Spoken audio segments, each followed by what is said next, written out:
श्रीयुतापदकमलं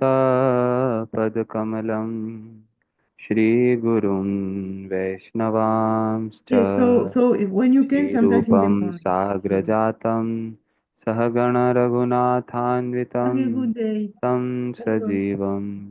साद्वैतं सावधूतं परिजनासहितं श्रीकृष्णचैतन्यदेवं श्रीराधाकृष्णपादान् सहगणा Lalita श्रीविशाखान्वितांश्च Om अज्ञानतिमिरान्धस्य ज्ञानञ्जनशलाकया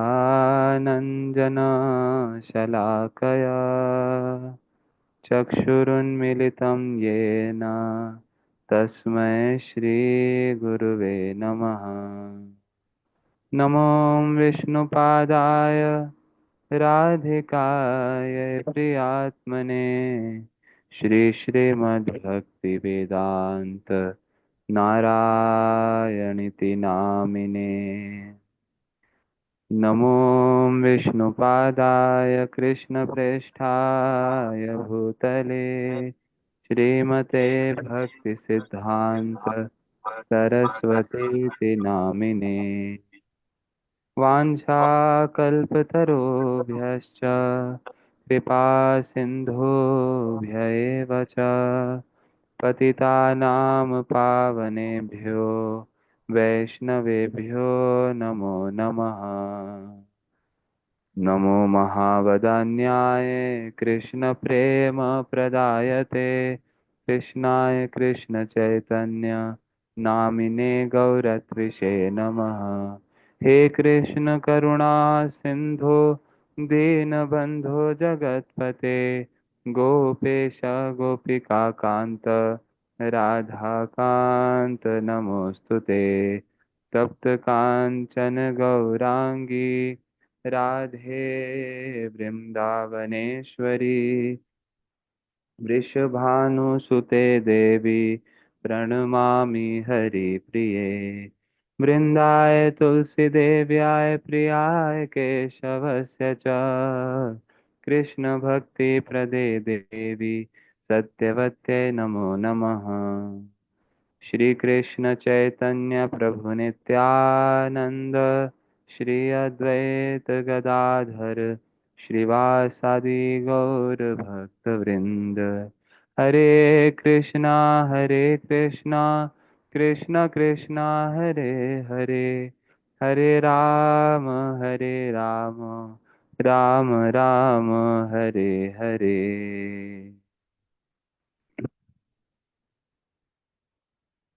Hare Krishna, dear devotees. Dandat pranam to everyone. Thank you so much for joining today's session. So, we have been discussing some very, very important points in our previous class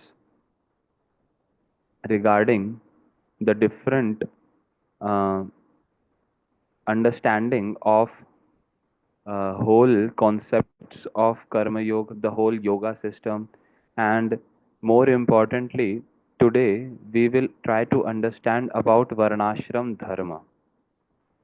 She Vaishnav Das, while answering to the question posed by that gentleman that we discussed. So, as we discussed that while answering the question, Sri Vaishnav Das is building the whole plot. He is clearing and he is giving proper fine explanation of different concepts which are connected, which will help overall in answering the question perfectly. So, just a quick recap on what we have already heard till now regarding the answer by Sri Vaishnav Das.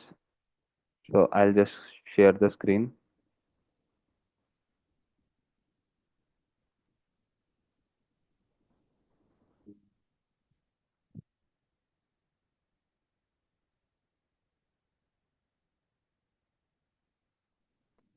Yes.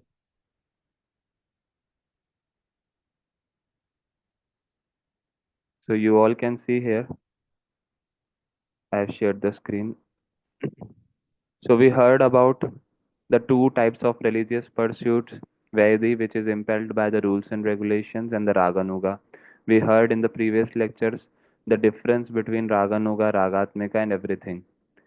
Then also we have heard about the conceptions of I and mine, that is our real state currently. It's like a reality check for us.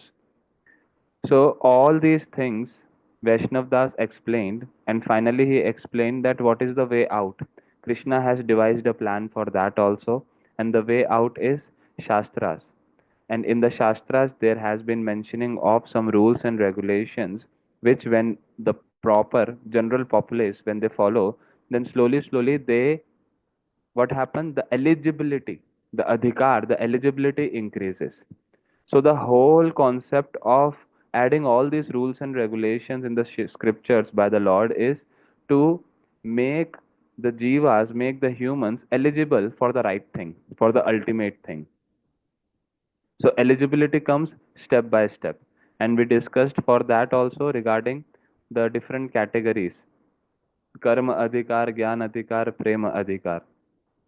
Now in the same sequence, there has been a beautiful development of Varnashram Dharma. In the scriptures, it's very nicely explained about how Varnashram Dharma is like the backbone of the society. This is how the society is, this is the image of the society. In the further slides, we will also hear this, that how the extent to which Varnashram Dharma has been followed in a particular country, that that signifies, that actually refers and represents the purity of the country. So we will understand in today's class a little bit about Varnashram Dharma, that how it is so important and how it is like the building block of the steps towards the ultimate goal. So Varna and Ashram, these are two different words. Try to understand. Varna plus Ashram together becomes Varna Ashram. So Varna means it is the category, it is the classification that is based on the work that a human do, and the eligibility of the work, the talents that he have, or the skills that he have in a particular set of work and activities. For example, the Varnas, there are four kind of Varnas. First is Brahmana. Brahmanas are generally teachers and priests. They are the intellectual section of the society, materially intelligent or spiritually intelligent. So that's why they play the role of teachers and priests. Second comes Kshatriya. Kshatriya are like warriors. They are administrators. So all these personalities like kings, ministers, they all are Kshatriyas. Then the third is Vaishya. Vaishya is the business class and agriculturists. This is the third category. Then the fourth is Shudra. Shudra means those who are like laborers. They are artisans who are different low level artists and all. So these are the categories which are classified based on the eligibility to perform a particular set of tasks and work.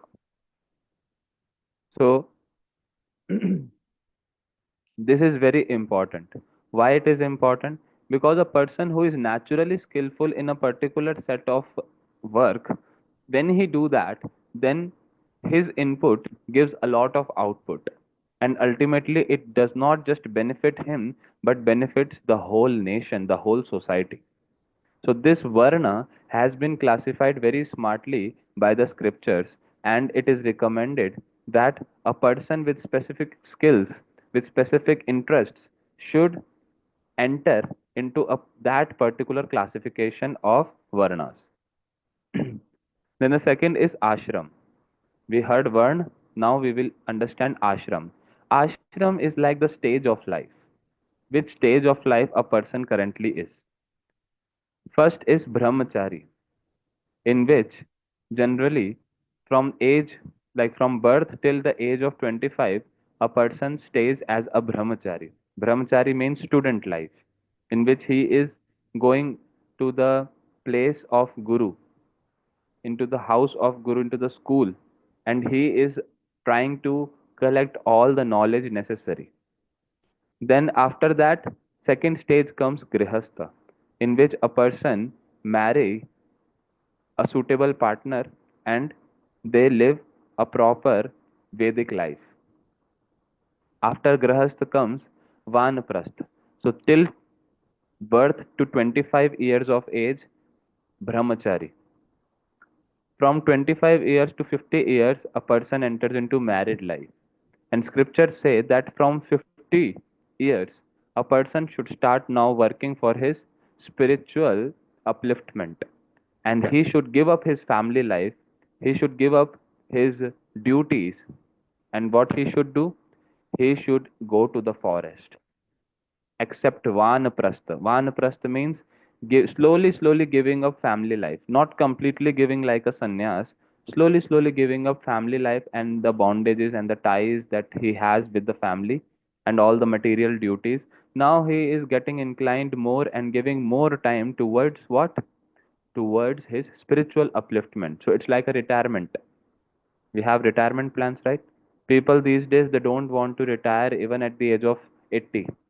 Even at the age of 80, they want to earn, they want to enjoy, they are doing so many different things.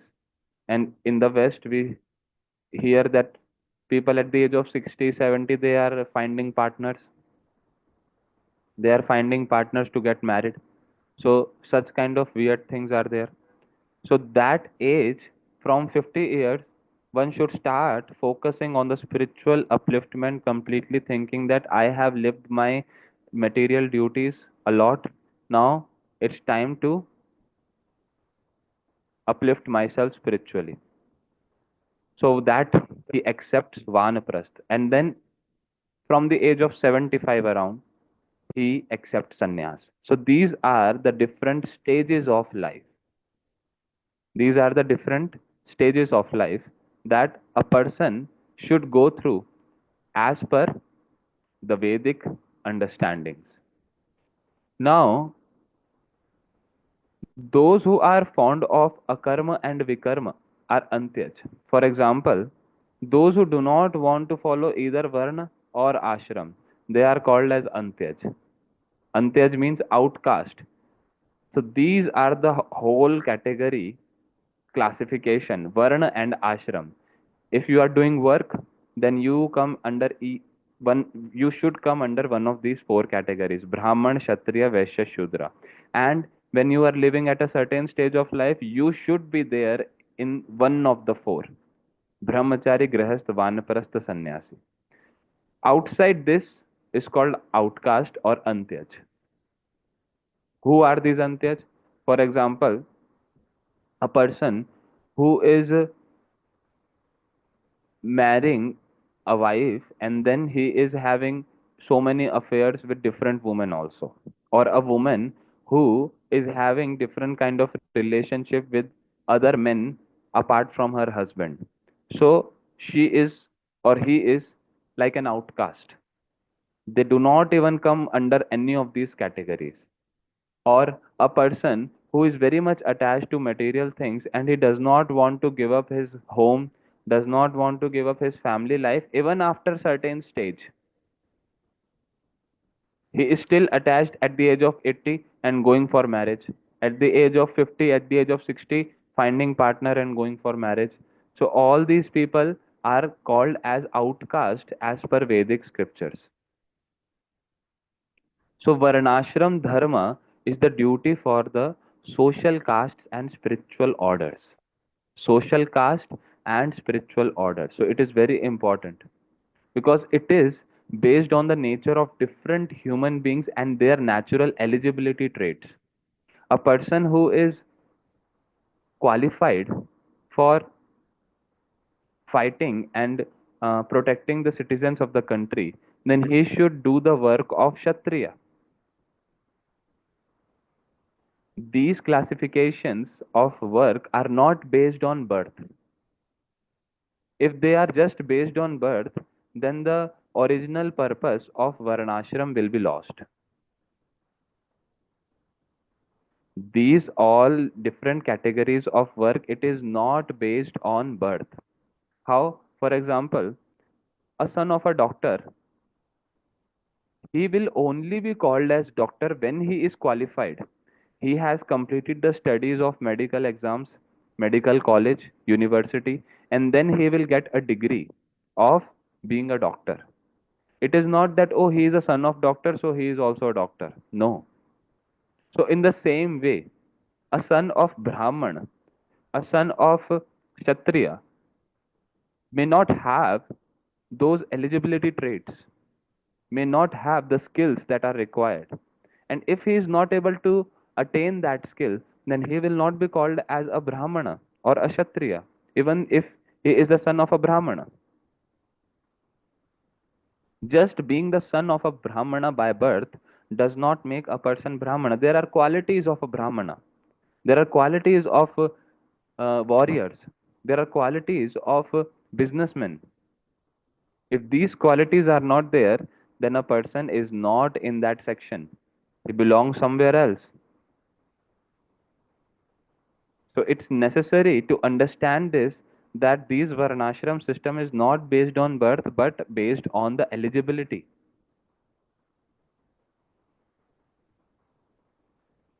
It is a system in which Nitya and Naimittika karma can be carried out perfectly. All kind of karmas, all kind of activities can be carried out perfectly.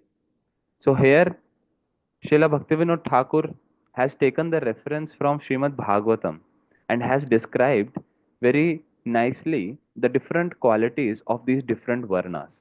Like what are the qualities of a Brahmana? What are the qualities of Kshatriya? What are the qualities of Vaishya and Shudra?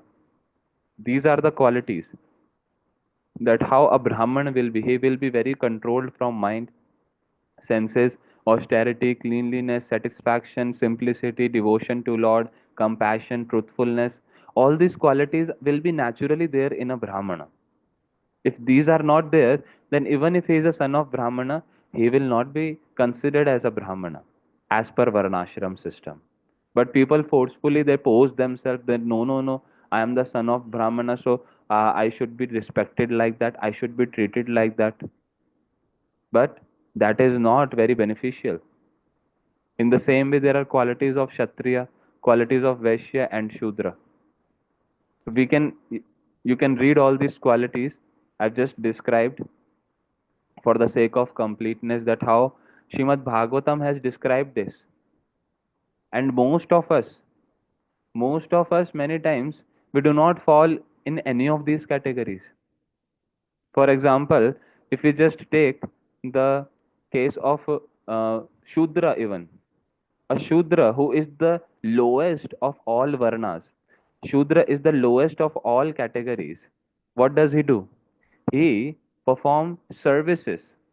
He performs services to demigods, to the Lord. He performs services to Brahmanas. He performs services to cows. And he very much stays satisfied. He does not hanker so much for material gains and wealth. So, are we even in the category of Shudra? We are very much low.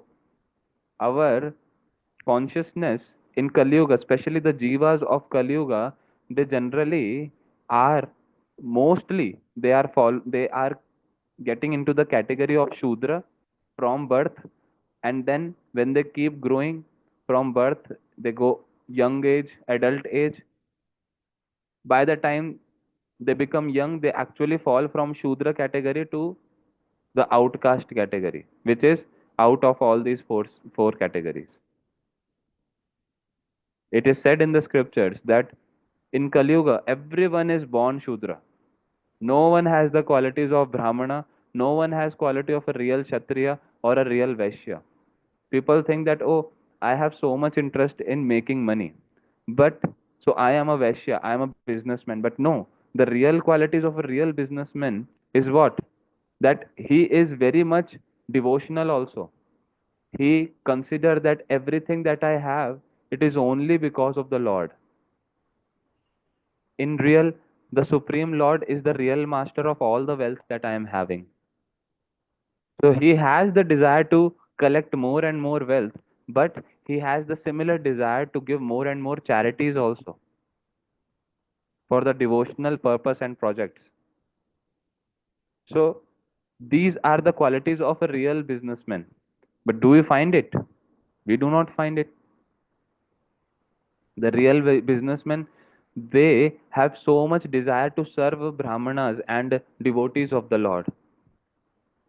So all these things are not found in the jivas of Kali Yuga. So that's why in Kali Yuga, the jivas are born Shudra. And then when they grow, they become even lower than Shudra, they become outcast. Means out of any these four categories, they do not belong in any one, they just become lower than that. This is what the state is. So it's very important to understand this Vaishnav Varnashram Dharma. That how this Varnashram Dharma is something like a building block of the whole society. For example, those who are not following this Varnashram Dharma, they are actually creating so much imbalance in the society in every way, even in the terms of uh, employment, even in the terms of spiritual upliftment also. Those who are not having Brahmanical qualities, they are becoming guru. They are becoming so-called false guru and cheating their disciples. So all these things are very necessary to understand. Further, it has been described that what are the qualities of outcast, qualities of those who does not belong to any of the varna or ashram, any of the varnas. So what are the qualities? These qualities we are hearing and seeing, which are described in Srimad Bhagavatam, only so that we can understand that do I also have these qualities? Am I also in these lower categories of varnashram, which is beyond, which is like outcast? So if I am, then all these qualities are not good and I should get rid of it. I should focus. I should try to uplift myself. Srimad Bhagavatam says that natural characteristics of those who are in the lowest class, Antyaj, is uncleanliness. They do not want to bathe every day. They do not want to clean their place. They do not want to wash their mouth, wash their hand after having like after eating meals and anything. So that uncleanliness is there, which makes a person fall into this lowest class of men. Then dishonesty, thievery, lack of faith in Vedic dharma and existence of next life, futile quarrel, lust, anger, and greed for material objects. If I am having lust, if I am having greed and anger, greed for material objects, then I am also in that category of outcasts. So a person who belongs to that category, what kind of person he is? He is very violent. He is also a liar, always lying.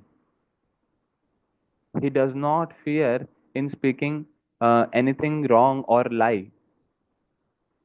He wants to steal anything that he finds very much nice that others are having. And then he is a puppet of lust, anger, and greed. So it is the duty of humans from any varnashram, a person from Brahmana class, a person from business class, a person from warrior class, or a person from Shudra, the artist class, and even the one who is outcast. So we should understand that what are the bad qualities which makes me outcast, and I should not be having those qualities. I should not be violent. I should not fight with others for selfish gains, for some stupid arguments. I should not lie. I should be very truthful. I should not do any kind of wrong act. I should be free from lust, anger, and greed. And I should endeavor continuously for the welfare of other beings also. And if I'll be able to do this, then slowly, slowly I'll be coming in what level? In the level of being situated in Varnashram Dharma. So these are the qualities that are required. These are the uh, duties that I have to do to even be considered as a human. So these are just the qualities to become a human. Right now, there is no part of devotion, there is no bhakti, there is no Krishna. Just understanding Varnashram Dharma and getting qualified for it. And this is the first step. This is the first step which helps us. And we will understand further that what is the role of Varnashram Dharma and how this Varnashram Dharma is not in itself bhakti, but it is like a very supporting system. This whole Varnashram system is like a support system for our whole society through which we can uplift ourselves not just materially but also spiritually. So, Varna and Ashram is the basis of pure life that is carried as per the religious rules and regulation. So, we discussed previously na Vaidhi Bhakti and Raganuga Bhakti. When we talk about Vaidhi Bhakti, the Bhakti with rules and regulation, in that section, the first step comes Varnashram Dharma. That's the check. That's the reality check. That is the person following in Varnashram Dharma? Is he lying in any of the category of Varnashram Dharma? Is he following? Is he trying to become eligible? So, Srila Bhaktivinoda Thakur has very amazingly said this, that the prominence of impiety, that we see that some countries, they're very impious. So much of fighting, so much of bomb blasting, so much of rapes, so much of uh, all kind of bad things are happening in a particular area, in a particular society or nation.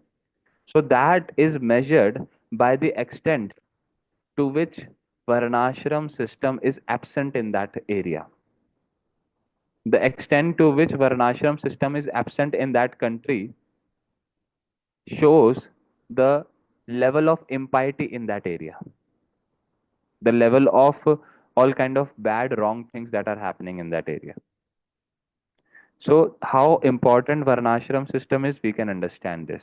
Now comes another important point to understand, that this Varnashram system is just a step that help us to grow.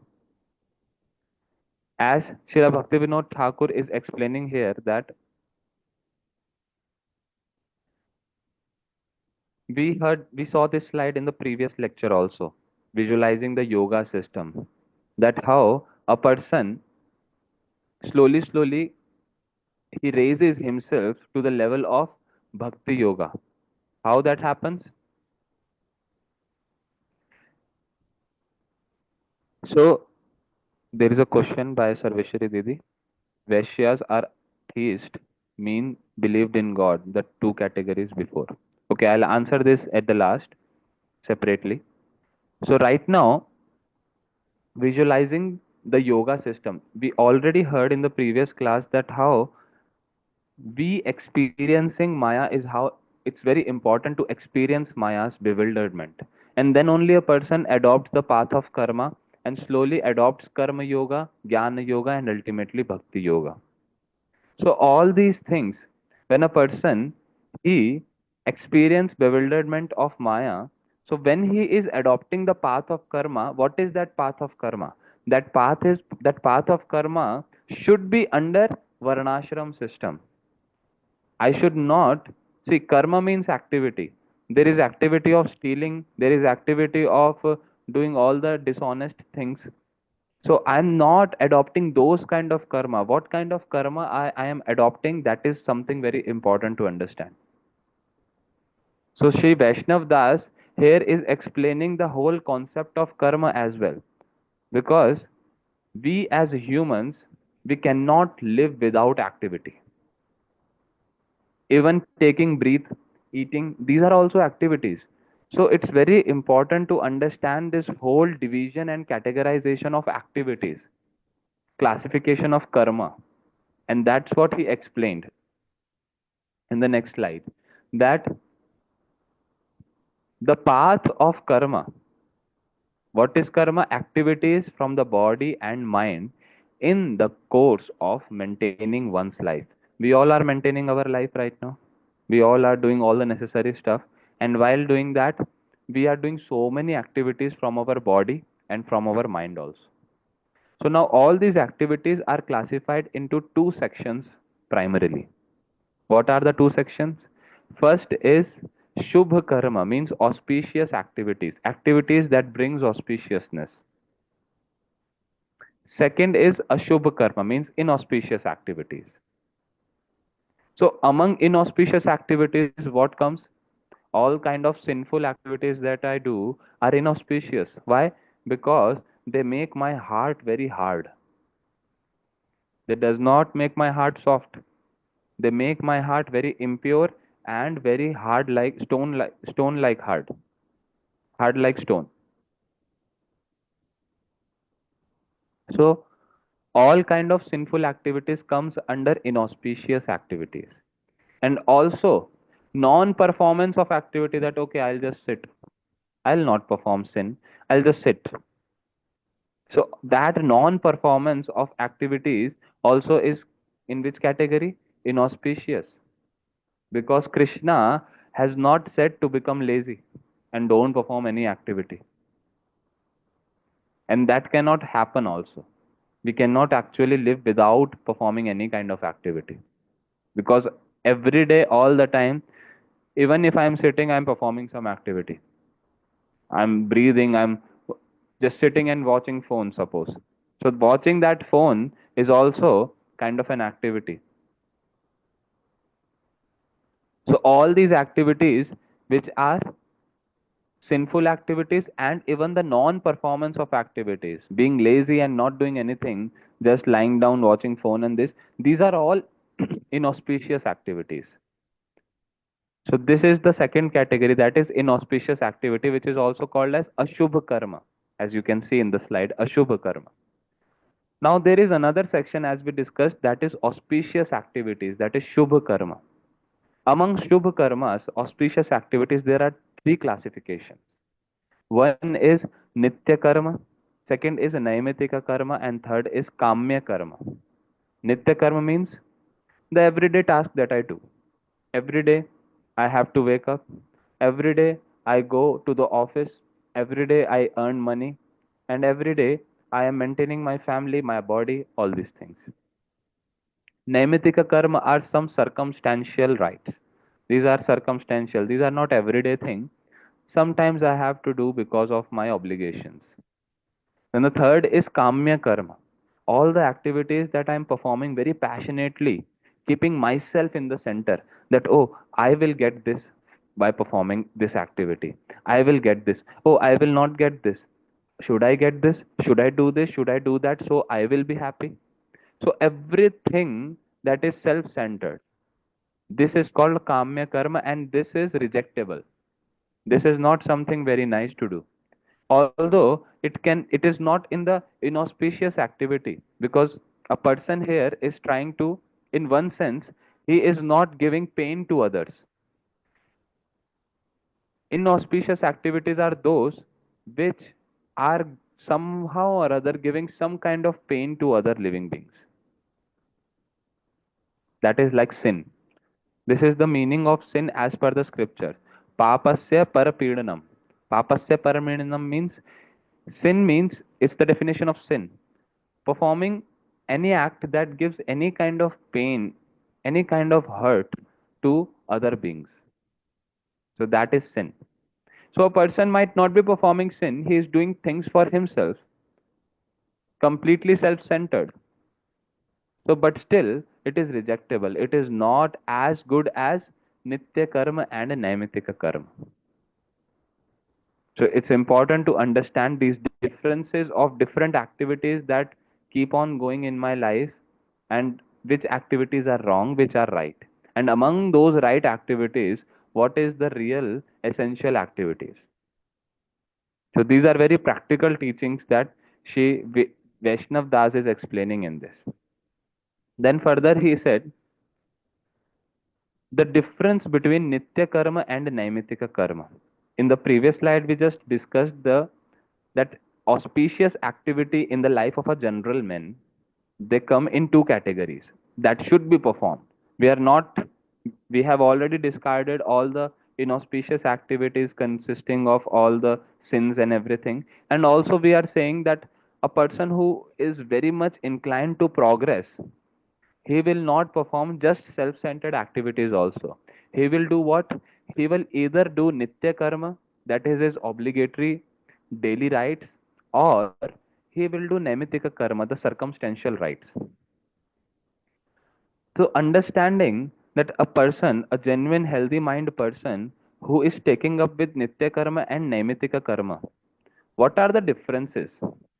Nitya karma is that which produces auspiciousness for the body, mind, and society, which results to promotion to other planets after death. Means a person in this material world, he when perform nitya karma, these auspicious activity, these activities which produces auspiciousness to body, mind, and society, not to the soul. We are not talking about soul right now. So these are the activities that are mentioned in the scriptures for a common man. A man who is very much inclined to perform some work, something for the body, mind, and society, then he should perform these kind of activities. Because this will give higher planets. Higher planets like inside this material world only, but planets higher than Earth. So with that desire, he perform all these activities. What are the examples? Like chanting Brahma Gayatri mantra 3 times a day. With the desire, what is the desire? Desire is to, oh, I will attain heaven. I will attain Swarga, demigod's planet, and I'll enjoy there. Offering prayers, using honest means to maintain one's body and society, behaving very truthfully, caring for one's family members and dependents, doing all good things, bringing some auspiciousness to the body, mind, and people around. So these are called Nitya Karma. Then the other section is Naimittika Karma. The karmas that are carrying that needs to be carried out at certain circumstances and occasions. For example, like someone's parent, mother or father died. So yearly they have to perform some rituals, some rites for the departed souls. So all these things they do not perform every day. They perform when do they perform? They only perform once in a year or at certain circumstances only. So here we understood the difference between Nitya Karma and Naimittika Karma. Clear? Nitya Karma are those, Nitya means that I am performing every day. And Naimittika are those which I have to perform only at certain occasions, only during certain circumstances. But here comes a very important question that we need to ask ourselves is Nitya means eternal. So all the karma that are Nitya, that are eternal, means the activities that will be performed eternally, that must be performed eternally. So the activities that I just discussed, among them, is there any activity which should be performed eternally? Like if I am maintaining my family, will I maintain them eternally? No. I will be able to maintain for how many days? Some years, 10 years, 20 years, 30 years, 40 years, 100 years maximum.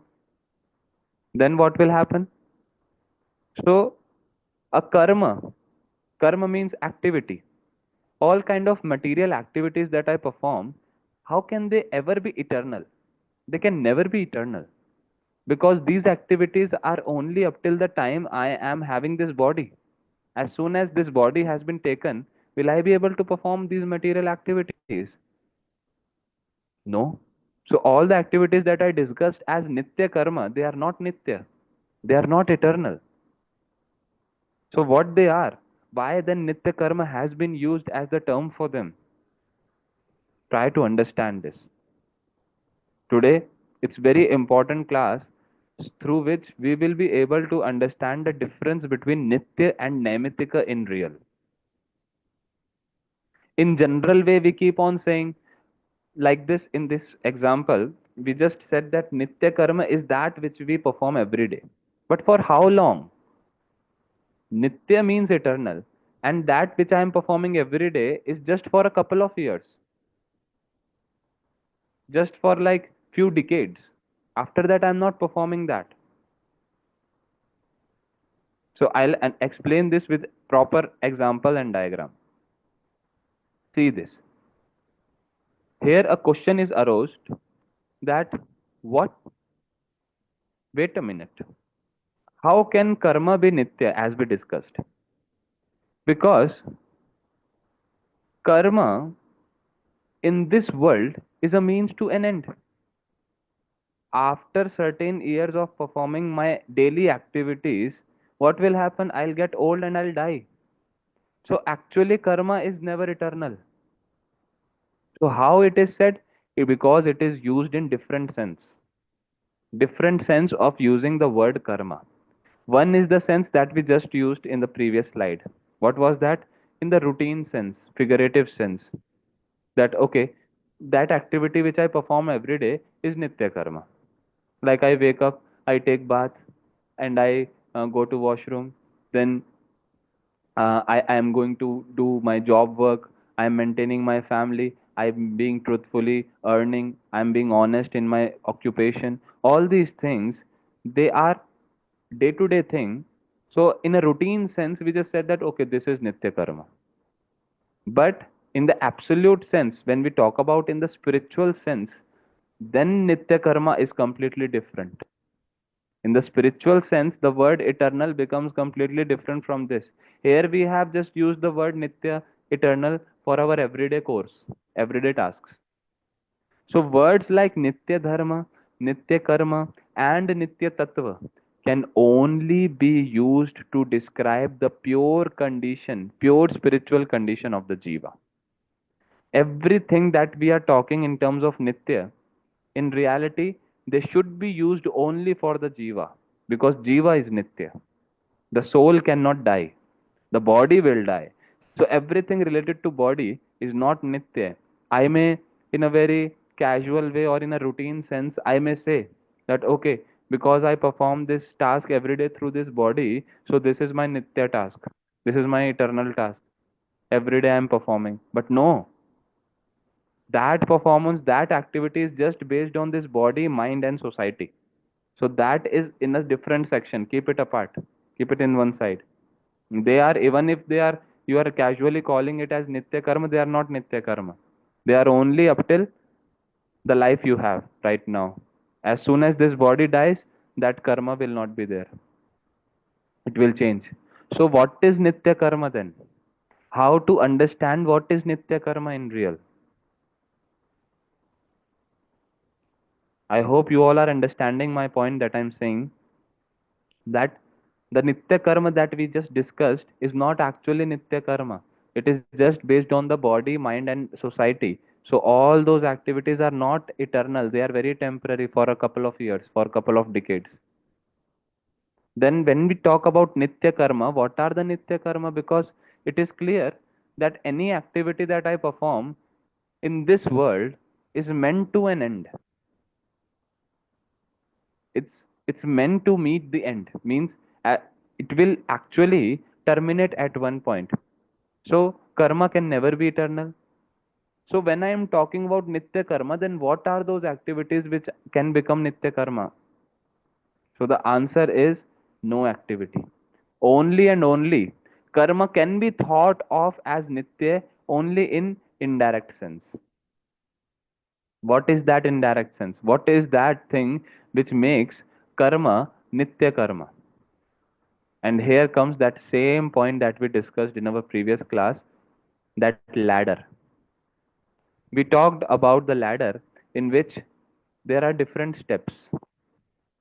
When we want to uplift, then we generally Take step 1, then step 2, then step 3.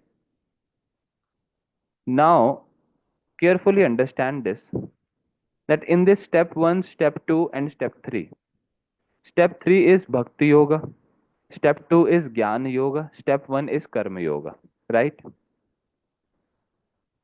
All the activities that I perform as karma, which are meant to increase my step from karma to Gyan, all the activities that I perform, if I target that towards Gyan Yoga, then I will be the part of that ladder. Otherwise, I will not be. So try to understand this. Step 1 is Karma Yoga, step 2 is Jnana Yoga, step 3 is Bhakti Yoga. And Bhakti Yoga is eternal, it's Nitya. Now, because Bhakti Yoga is Nitya, so anything that is connected to it, anything that is inspiring me and making me connect with that, is also kind of Nitya. Try to understand this. So, all the karmas which comes in the category of Karma Yoga, which are developing a connection to Gyan, and that Gyan which is developing my connection to Bhakti. So these kind of activities, these kind of knowledge and activity, they are actually considered as Nitya. Otherwise, all the activities that I am performing for the benefit of my body, that oh, if I'll do this, my body will become very strong and healthy. If I do this, my family member will become very much satisfied. If I'll do this, then my society will be very much proud of me. So all those activities, because they are not connected with something eternal, they are neither connected with soul. These activities are neither connected with the Lord. These are neither connected with Bhakti Yoga. So, because of no connection with eternal thing, these activities are not at all eternal.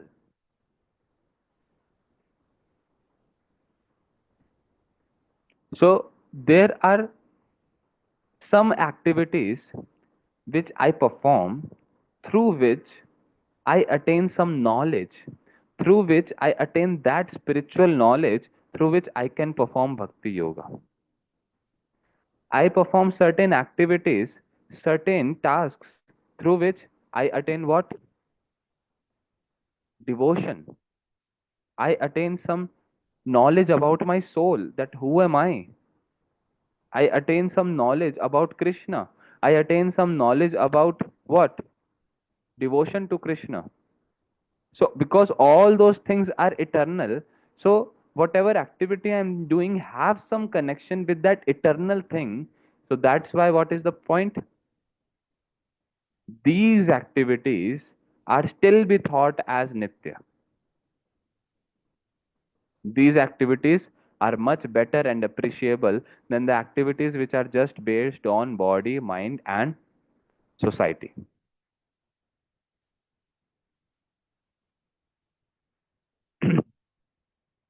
So, this anyone who is having any kind of doubt regarding these things can ask uh, after the class also, and because these points are some like little deep and more philosophical, in which we are trying to understand the different sections of the activities. Vaishnav Das and Srila Bhaktivinoda Thakur here very deeply explaining about Nitya and Naimittika.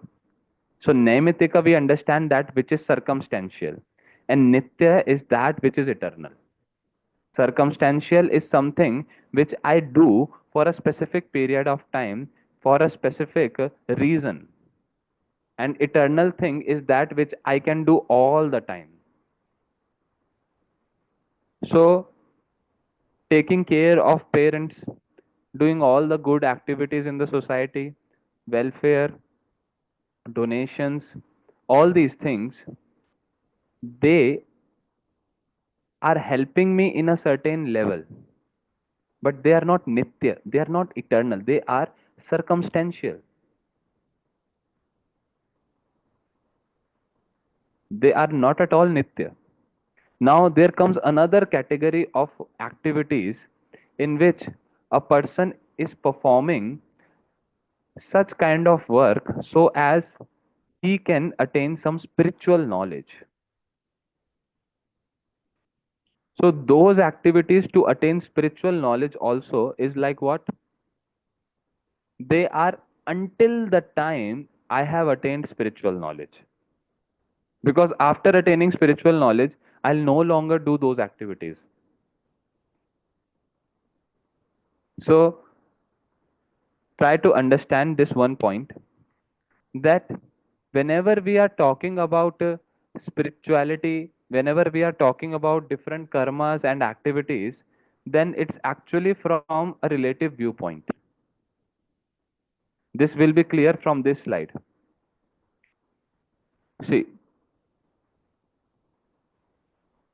a jiva, a soul, the nitya, the eternal activity of the soul is what? It's Krishna Prem. Krishna Prem is the nitya karma for the jivas. So, referring towards that Krishna Prem, all that process of cultivation means unalloyed spiritual cultivation. Unalloyed spiritual cultivation means there is no mixture of selfish desires and anything. It's completely unalloyed, means there is only pure devotion for the happiness of Krishna. So that unalloyed spiritual cultivation is called as Vishuddh Chid Anushilan. So this Vishuddh Chid Anushilan is actually the activities that are directed towards my pure consciousness, that are directed so as I will get re-established in my pure consciousness. In the previous lectures, we also heard this, that how a jiva is actually very pure. The consciousness of the jiva is pure. Why? Because jiva is the eternal servant of the Lord, but he has forgotten that. He has bound. He has got conditioned. Understanding? So because the jiva has got conditioned, so now he has to perform some activity so as he can come out of that conditioned state. Right? So there are different kind of activities in that level. In the red section, you can see the activities in unalloyed spiritual cultivation is equal to the activities inside the school of Bhakti Yoga, and that is Nitya. And the activities towards unalloyed spiritual cultivation is equal to activities to get admitted in the school of Bhakti Yoga, and that is equal to Naimittika. So this might be getting little bit difficult for devotees to understand, because Jaiva Dharma is like this only. If we try to understand it as it is, then initially it becomes difficult to digest all the concepts that the Vaishnavas and Srila Bhaktivinoda Thakur is giving.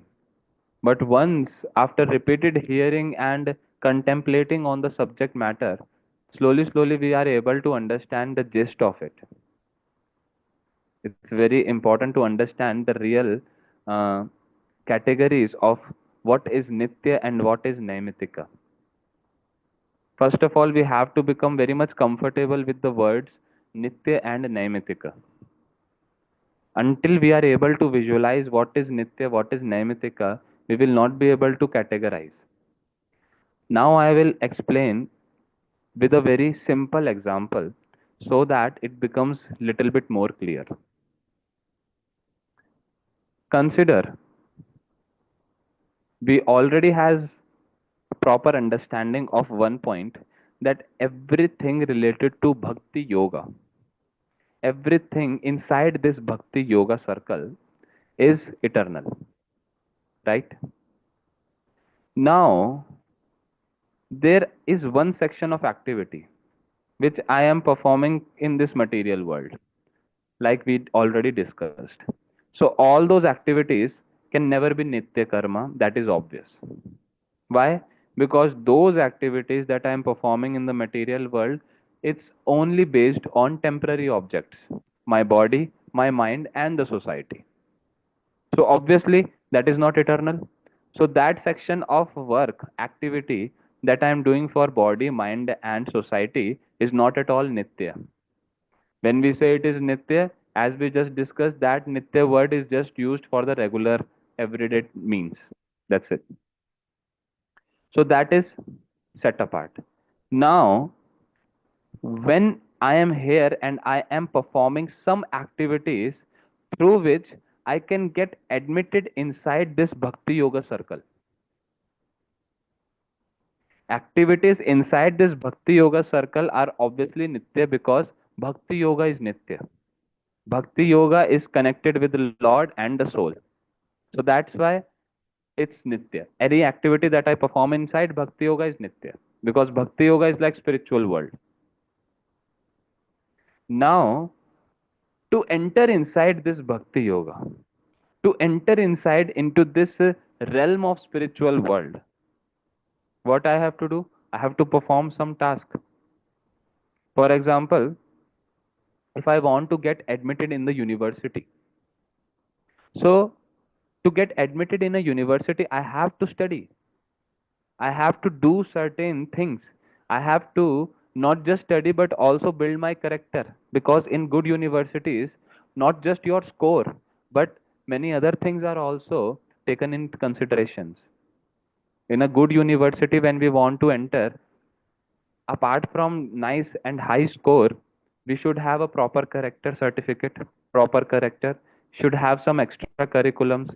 So many different things are required to enter into that prestigious university, right?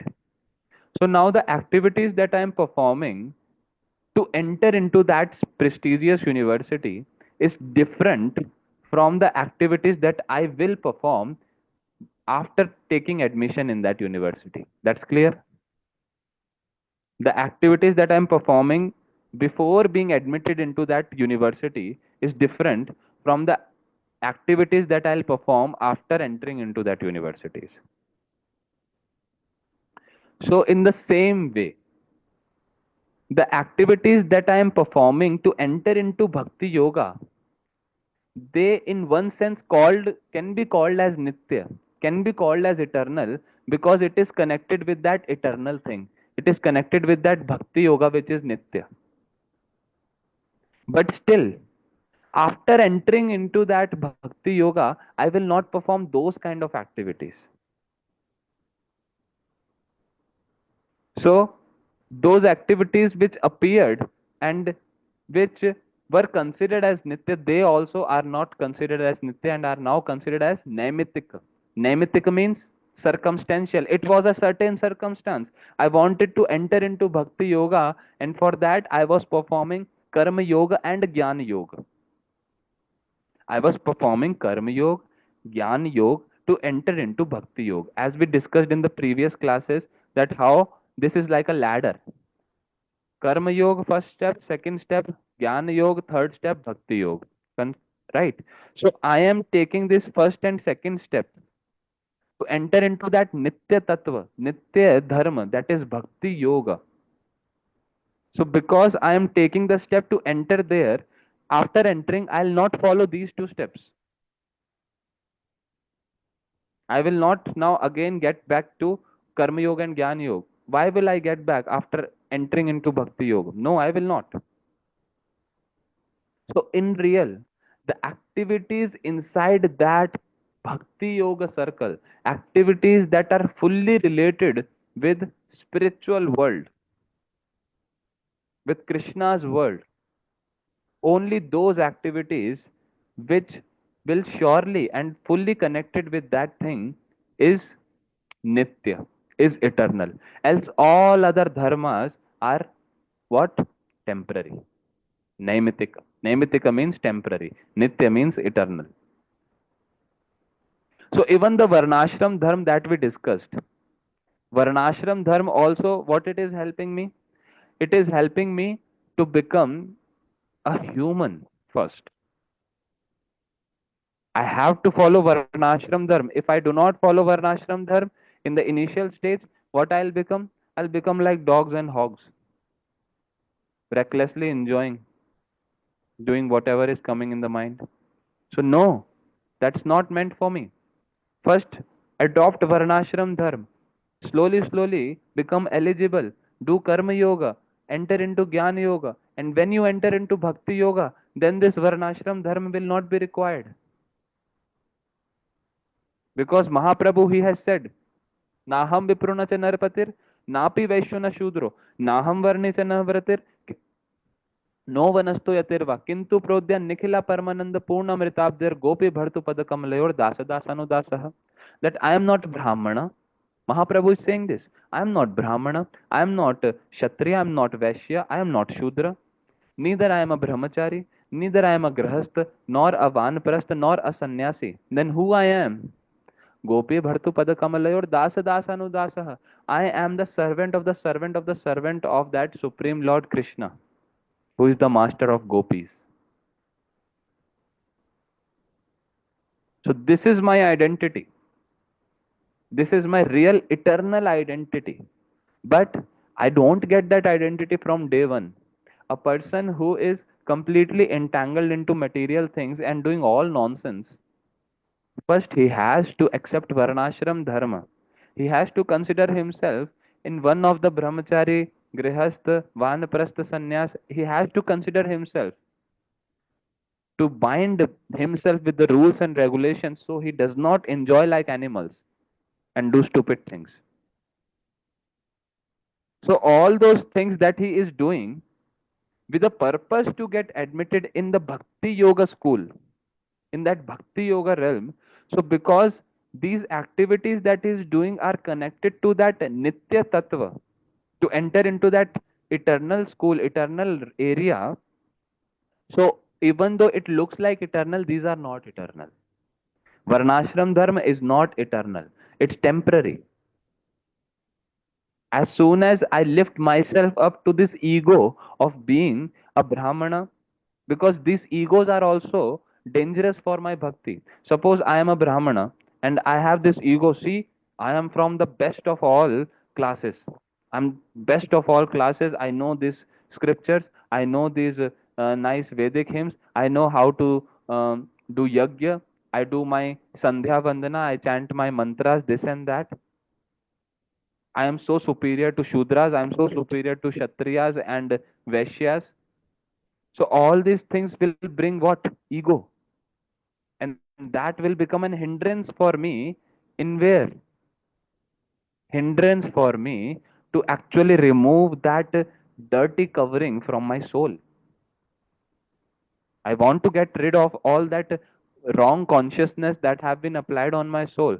But that Varnashram, that Varn and Ashram, it is actually creating a thicker layer of ego that no, I am this Brahmana. Oh, how can you speak to me like this? I am so high class. So that's why at a certain point, this Varnashram system also have to be given up. But step by step, not from the day one itself. That I am completely a servant of my senses. I do not know how to stay in rules and regulations. I do not live a pure life. And then I say that, oh, Mahaprabhu has rejected Varnashram's dharma after certain stage, so I will also not accept it. Are bhai, are you stupid? No. How can you accept, how can you reject that Varnashram dharma? Chaitanya Mahaprabhu rejected after certain stage. We cannot do that. We have to go step by step. But understanding this point that yes, after reaching a certain eligibility, certain qualification, I have to give up this Varnashram Dharma also, and I have to get situated in what? In Nitya Vaishnava Dharma. Because only and only Vaishnav Dharma is the real true Dharma. And all other dharmas, they are temporary dharmas. All dharmas like Varnashram Dharma, like Sankhya philosophy, all these, even tapasya, all kind of austerities, these all things a person do for what? Either for some material gains, for going to higher planet or something. The center is not towards Krishna. So that's why all those kind of dharma, they have to be given up at a certain stage after coming to certain qualification. So what is Nitya Karma? Now it is clear. Nitya Karma is all the activities that I am performing inside the circle of Bhakti Yoga. That is Nitya Karma. And all other karmas are Naimittika, means temporary. I am doing that. It may be very much favorable for Bhakti. It is bringing me closer to Bhakti Yoga. But after entering into Bhakti Yoga, I am not going to perform that activity again. After entering into the university, I will not prepare for the entrance exam of that university. So this should be clear that what is Nitya and what is Naimittika. Now comes the final answer of Vaishnav Das. What was the question? Let us recap the question.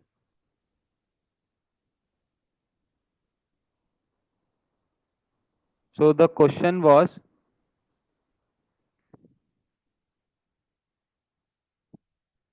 that so many scriptures, Manusmriti, Dharma Shastras, they all state that Brahman caste is the highest caste. And also according to these Shastras, it is said that the Sandhya Vandana, the chanting of Vedic Brahma Gayatri and all, that they do 3 times a day, it's considered to be eternal duties for the Brahmanas. It's like Nitya, eternal duties. So, if these activities are obligatory, why is Vaishnav behavior opposed to them? Why we see that Vaishnavas, they do not do things like Brahmanas? These priests, these Brahmanas, they do activities, and the scriptures say that this is the best, this is the like these are the best section of Varnashram Dharma, and the activities they are performing, they are like Nitya Karma. So, why Vaishnavas do not perform this? So I hope the question is again clear. Now the answer that Vaishnav Das gave, after all this explanation, finally he said that, see, the Brahmana Sandhya Vandana and the acceptance of sannyas after renunciation from karma and all the things that they do is still temporary, it's still Naimittika and not Nitya. It's not eternal. Why? Because these Brahmanas, they are performing all these activity to attain some material gains, some higher planets in this material world only, and some enjoyment in this material world only. But their activity is not directed towards pure devotion leading to spiritual world. Means their activity, their endeavors are not directing inside that bhakti yoga circle. So that's why whatever activity they are performing, they want material gains and liberation. In this slide, you can see in the left corner, downside, material world, and then there is an arrow to spiritual world. So all the activities that keep me inside this material world, how can they be eternal? Because these activities, because this material world in itself is not eternal. The material world is temporary. So all the activities that keep me inside material world, they also are temporary. That's obvious.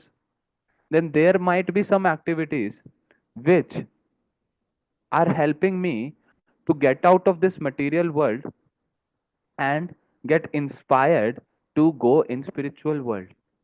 So those activities are still eternal in one sense, but not in complete sense. Why? Because after entering into that bhakti yoga circle, after entering into that school of, into that university of unalloyed spiritual cultivation, I will no longer do all those activities which I was doing to enter inside that cultivation circle. So once I get fully connected with spiritual world, and the activities that will surely, that are recommended inside that school of cultivation, so all those activities inside that bhakti yoga circle is eternal. That's the final point that Sri Vaishnav Das said, and he explained this, that because all these brahmanas, all these very so called brahmanas who are performing as per the scriptures, but still their activities are not eternal because even the chanting of Gayatri mantra, they are doing with what purpose? The purpose is to attain material gains. And that's why that chanting of Gayatri is, that activity is not eternal. Because that same brahmana, when he will die and he will go into the lower section, means he become a shudra in the next birth, then he will no longer perform that sandhya vandana. He will no longer chant those mantras in the three times of the day. On the other hand, we observe that Vaishnavas, in our Vaishnav culture also, we are given the mantras, right? We are given the mantras that we chant three times a day. They are also Brahma Gayatri mantra. So how that is different? That is so much different because this Brahma Gayatri, all the Krishna Gayatri, Kama Gayatri, all the mantras that we are speaking, we are chanting, all these mantras we are chanting and doing as a part of bhakti yoga. We are not doing this to get some material gains, although it can give material gains also. But still, my purpose is what? My goal is what? My goal is spiritual world. That spiritual world, entering into that developing relationship with Krishna and that eternal Nitya Tattva. And that's why the activity of those Brahmanas Vaishnavas do not do. And the activities of Vaishnavas, they are externally appear to be opposed to whom? To these Brahmanas.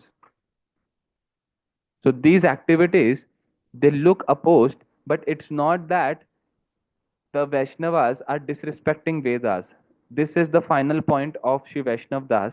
He is explaining this, that the scriptures are giving different knowledge and instructions to different section of the society as per their eligibility. Lower intelligent person, there is a section of Veda for them. Higher intelligent person, a section of Veda. Spiritually very intelligent person, then there is a section of Veda.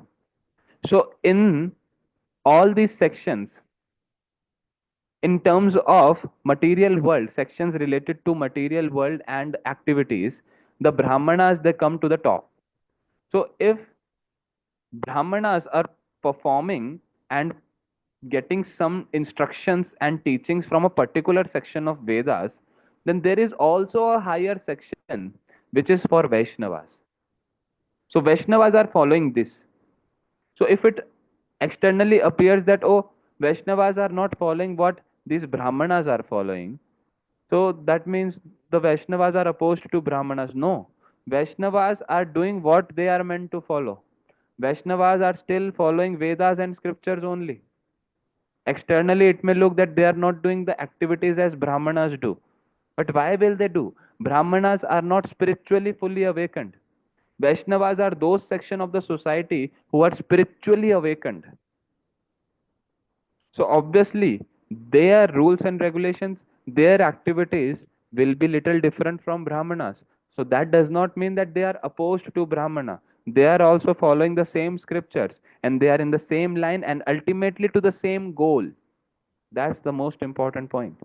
Sri Vaishnav Das explained that these Brahmanas, through their Sandhya Vandana, if they properly do all the things that are mentioned in the scriptures, what they will get ultimately? Ultimately, these Brahmanas will get Sadhu Sangha. They will get the association of pure devotees of the Lord. And through that, they will become Vaishnava. The Brahmanas, when perform their activities properly, slowly, they will also get into that circle of Bhakti Yoga only, in which Vaishnavas are already present. So that's why at the last he just said this one point, that the Vaishnava Dharma is Jiva's Nitya Dharma. Vaishnav Dharma is the eternal Dharma of the soul, and no other Dharma is the eternal Dharma of the soul. All other dharmas are temporary. Only Vaishnav Dharma is the Nitya Dharma, eternal Dharma. And only a Vaishnava is the true friend of the whole world. A Vaishnava is the world's only true friend because He renders real, eternal auspiciousness to all the jivas of the world. A Vaishnava is a true friend because he gives eternal, Nitya, Mangal, eternal auspiciousness to the to all the jivas of the whole world. So this is the whole gist that Sri Vaishnav Das explained, and hearing this beautiful answer full of different explanations, all the assembly they started applauding and saying, "Well done, well done."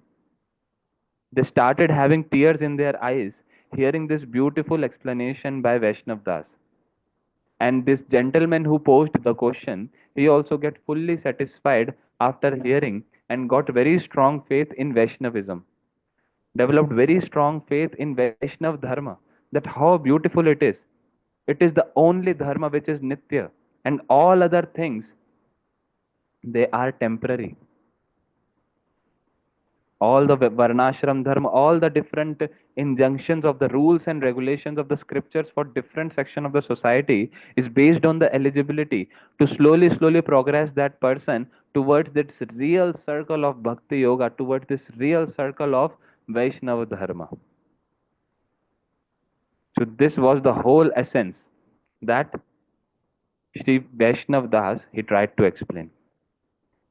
So today we already got extended with our time. Sorry for that. But it was very important to really have an understanding that Vaishnavas are not opposed to Brahmanas in any sense. Vaishnavas are not opposed to temple priests and all these people. They think that Vaishnavas they don't follow what we do. But it's not that. The goal is same. The scriptures they want to take us to the same place, that is Krishna's beautiful abode.